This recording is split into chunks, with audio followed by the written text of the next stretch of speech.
Today, Montgomery voters decide who will serve as mayor and on the city council for the next 4 years. Joining us in studio is WSFA 12 News anchor Bethany Davis. Bethany, you spoke with probate judge J.C. Love this morning. What were some of the main takeaways from that conversation? A few of the main takeaways really for voters is to know where you're supposed to vote. He did mention this morning that the precincts have changed. In fact, the number of precincts were actually reduced before this election. So that may cause some confusion. That we've already heard of a little bit of confusion from some voters who got cards in the mail.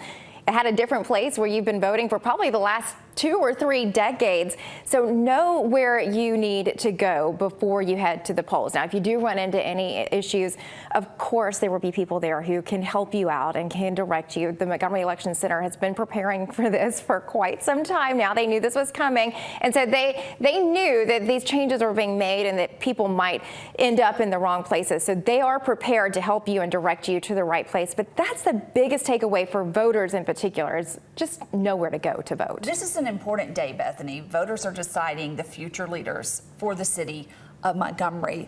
What did J.C. Love tell you about voter turnout predictions? Do they expect a big crowd today? This is a big day, but you know, if we compare it to 4 years ago, 2019, we have 4 mayoral candidates on the ballot today. 2019, we had 12 candidates, so that really drove a lot of people.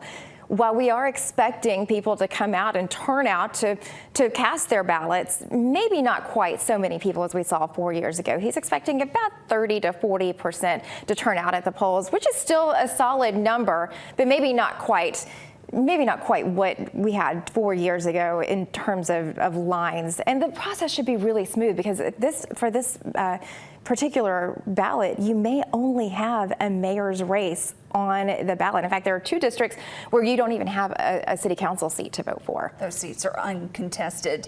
With 4 candidates running for mayor, are they predicting a runoff?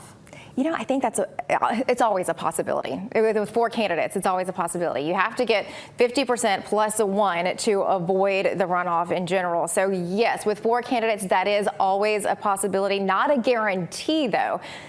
You know, this is one of those things we're really just going to have to see how the political campaigns have played out. We have to see the effectiveness, particularly over the last few days. We've seen a real ramp up in those ads, particularly on TV and social media and billboards. Yeah, those have really started to fire up. Remind us again what folks need before they head to the polls. You've got to have an ID before you head to the polls. You will be checked. That is the law in Alabama. You must provide a photo ID before you can cast your ballot. That's really about the only thing you need. The polling places will provide anything and everything else that's there. And if you still have some questions about the candidates and you want to learn more about them, we've done in-depth interviews with each of the candidates. You can find those on WSFA.com. Polls are open from 7 to 7 today. Bethany, thank you so much.